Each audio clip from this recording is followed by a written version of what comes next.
আমের সিজন আসবে আর আমি এই রেসিপিটা বানাবো না, এটা কখনো হতেই পারে না। পাকা আমের এই ভরপুর সিজনে ম্যাঙ্গো বোবা ড্রিঙ্কস বাসাতেই বানিয়ে নিতে পারেন মাত্র কয়েকটা স্টেপ ফলো করে।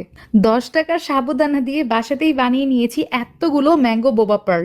আর এটা দিয়ে আজকে আপনাদেরকে তৈরি করে দেখাবো ম্যাঙ্গো বোবা ড্রিঙ্কস, যেটা কিনা সুপার শপ রেস্টুরেন্টগুলোতে কত চড়া দামে বিক্রি হয় আপনারা সবাই জানেন। তো সব সময়ের মতো সহজ করে রেসিপিটা শেয়ার করবো, কারণ হৃদয় ফেরদৌস খান চ্যানেল মানে সহজ রেসিপি।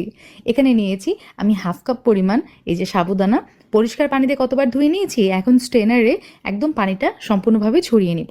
পানি ঝরিয়ে রাখা সাবুদানার মধ্যে আমের পাল্প আমি এখানে ব্লেন্ড করে দিয়েছি প্রায় 2 থেকে 3 টেবিল চামচ মতো। সব কিছু খুব ভালো মতো মিক্স করে 15 মিনিটের জন্য রেস্টে রেখেছিলাম। তারপরে ব্লেন্ডার জারে এই মিশ্রণটা দিয়ে সব কিছু খুব ভালো মতো ব্লেন্ড করে নিয়েছি। তো এটা একটা পাত্রে ট্রান্সফার করে নিলাম। এর সাথে ব্যবহার করেছি কর্নফ্লাওয়ার। আমি এখানে 6 টেবিল চামচ কর্নফ্লাওয়ার ব্যবহার করেছি, 1 চা চামচ চিনি আর সামান্য একটু লবণ দিয়ে খুব ভালো মতো মিক্স করে নিব। আর এই ডোটা মাখানোর সময় যদি স্টিকি মনে হয় সেক্ষেত্রে আপনারা আরেকটু এখানে কর্নফ্লাওয়ার অ্যাড করতে পারেন। তো পারফেক্ট হয়ে গেছে আমার। এখন যেটা করব, এই মিশ্রণ থেকে ছোট ছোট আমি লেচি করে নিব আর হাতের তালুতে এভাবে আমি বল করে নিচ্ছি। তো এভাবে সবগুলো করে নিব। তো দেখতে পাচ্ছেন, আর এই বলগুলো করে নেওয়ার পরে অবশ্যই কর্নফ্লাওয়ারের মধ্যে রেখে দিতে হবে, কিন্তু তা না হলে একটার গায়ের সাথে একটা লেগে যাবে আর শেপটা নষ্ট হয়ে যাবে। তো এভাবে আমি সবগুলো বানিয়ে নিয়েছি আর দেখতে পাচ্ছেন প্রত্যেকটা বলের গায়ে কিন্তু ওই যে কর্নফ্লাওয়ারের কোটিং লাগানো আছে। আর এভাবে বানিয়ে আপনারা কিন্তু 2-3 মাস সংরক্ষণ করতে পারেন ডিপ ফ্রিজে। ম্যাঙ্গো বোবা পার্লগুলো বানিয়ে এয়ারটাইট বক্সে ডিপ ফ্রিজে রেখে দিলেই হয়ে গেল। আর যখন খেতে মন চাবে আমার মতো, তখন এভাবে গরম পানিতে সিদ্ধ করে নিলেই হয়ে যাবে। আজকে আমি ফ্রোজেন করব না, এই কারণে সবগুলোই সিদ্ধ করে নিচ্ছি। ফুটন্ত গরম পানিতে এই যে বোবা পার্লগুলো দিয়ে দিলাম, ম্যাঙ্গো বোবা পার্ল। একটু কিছু সময় ওয়েট করলেই খেয়াল করবেন এই ম্যাঙ্গো পার্লগুলা ওপর দিকে কিন্তু ভাসতে শুরু করবে।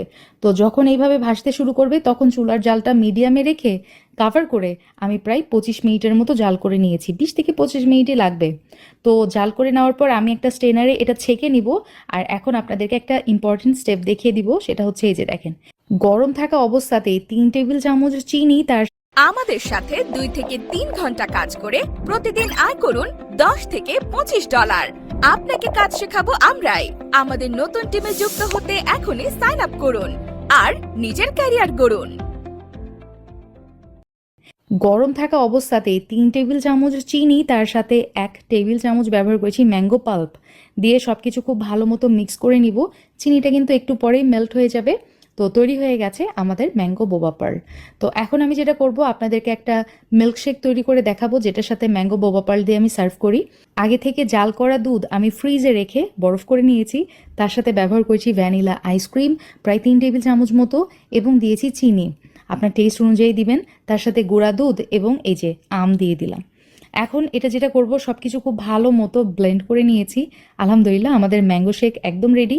আর এই ম্যাঙ্গো স্পেশাল ড্রিঙ্কসের সাথে এই যে ম্যাঙ্গো বোবা পার্লগুলো অনেক বেশি মজা লাগে খেতে। আপনার বাসায় ট্রাই করতে পারেন এভাবে। তো যাই হোক, এই যে দেখেন আমি গ্লাসে সার্ভ করে নিয়েছি আর এই যে ওপর দিয়ে এরকম একটা পাইপ বা স্ট্র বসিয়ে দিলাম। পারফেক্ট। আর আমার কাছে মনে হয় বাইরের কেনা ড্রিঙ্কস খাওয়ার তুলনায় বাসায় যদি এভাবে রেস্টুরেন্ট স্টাইল ড্রিঙ্কস বানিয়ে নেন তাহলে খরচও কম পড়ে এবং অনেক গুণ হেলদি হয়। সো এনাফ ফর টুডে, ইনশাল্লাহ আবার দেখা হবে। আল্লাহ।